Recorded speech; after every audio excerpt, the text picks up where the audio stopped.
Aujourd'hui à l'université Lyon 1, Vincent Payon a officiellement lancé ses écoles supérieures du professorat et de l'éducation, point majeur de la refondation de l'école de la République portée par le ministre de l'Éducation nationale. Ces ESP remplaceront les anciens UFM dès la rentrée prochaine. Un étudiant en deuxième année ou troisième année de licence pourra déjà s'initier au métier, encore plus en première année de master et en deuxième année. Deuxièmement, c'est la professionnalisation. Dès le début, ils auront des praticiens qui se mélangent avec des chercheurs, des alternances entre le terrain et l'université qui leur permettront de professionnaliser leur métier. Et troisièmement, ils travailleront ensemble. Il était nécessaire que l'université et l'école se rapprochent, que tous les enseignants se rapprochent et s'ouvrent au milieu socio-économique, au milieu culturel, à l'éducation populaire. Chacune de ces écoles disposera d'un budget propre intégré au budget de son établissement de rattachement. Sur le plan national, 40 000 nouveaux étudiants devraient les intégrer à la rentrée prochaine. Tête Colomb, une affiche au faux air de revanche. L'ancien adjoint au cadre de vie vient en effet d'être désigné pour conduire la liste Europe Écologie Les Verts aux prochaines municipales de Lyon. Une liste qu'il conduira avec Emeline Baume.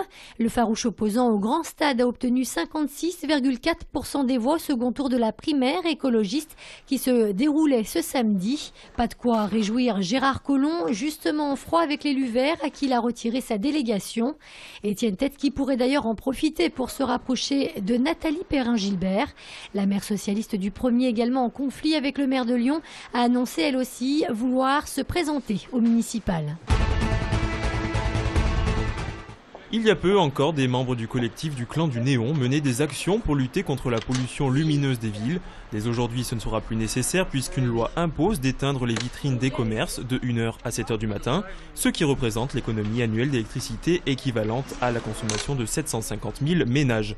Une mesure qui laisse toutefois dubitative la ville de Lyon au sujet du contrôle de l'application de la loi. Je pense qu'on va avoir quelques difficultés à faire appliquer la loi parce qu'il y a à Lyon par exemple 10 000 commerces. Nous n'avons pas de police particulière. À 1h du matin, il n'y a plus de police municipale et l'État, au niveau de la police nationale, a bien autre chose à faire que de courir après les vitrines qui restent allumées. Les commerces qui ne respectent pas la loi pourront recevoir une amende allant jusqu'à 750 €. On a à disposer en fait une série de 5 jacuzzi avec juste en face une série de 15 banquettes allongées dans lesquelles donc, on a des massages faits par des bulles d'air tout en regardant Fourvière et la berge d'en face. Vous l'aurez compris, la toute nouvelle piscine du Rhône sait recevoir jusqu'à 2300 personnes en même temps. Après 9 mois de travaux, la piscine rouvre ses portes demain dès 10h. Et ce qu'on attendait, donc voilà, maintenant on attend le fonctionnement pour voir ce que le public va en penser. Pour le moment, seule la partie nord a été rénovée. La deuxième frange des travaux commence en septembre et devrait finir fin 2014. Coût total du projet, 28 millions d'euros. Sur l'image, donc vous voyez, la forme triangulaire est relativement bien dessinée. Et apparemment, c'est des objets. Ce Lyonnais n'en revient toujours pas. Vendredi soir vers 23h, alors qu'il regarde tranquillement le ciel, il aperçoit soudain 3 points lumineux. 3 points qui forment un triangle. Pas de doute, pour lui, des ovnis se baladent au-dessus de Lyon. Mais sur le moment, on a une espèce de choc. C'est-à-dire un état, on se dit, mais oulala, mais je vois un truc. Caméra au point, Sébastien immortalise la scène et après l'avoir longuement analysé, 3 jours après, il n'explique toujours pas ce phénomène. Donc par décision, ce que j'ai vu, c'est un ovni, ou le terme anglais, un UFO.